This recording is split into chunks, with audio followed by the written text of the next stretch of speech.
ইলিশ মাছ ভুনার জন্য পেঁয়াজ আর কাঁচামরিচ তেলে দিয়ে দিয়েছি। এরপর হলুদ, গুঁড়ামরিচ, তারপর একটু হালকা নেড়ে চেড়ে দিব লবণ, একটু জিরা বাটা দিব, একটু আদা রসুন বাটা দিব, সামান্য পানি দিয়ে ভালোভাবে কষিয়ে নিতে হবে। কষানো হয়ে গেছে, একটু টমেটো কুচি দিয়ে দিব, তাহলে খেতে ভালো লাগে।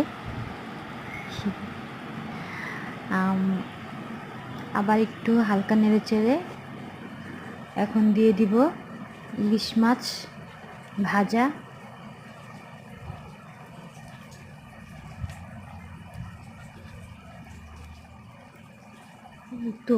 এই তো নাড়াচাড়া করে কিছুক্ষণ বলক আনার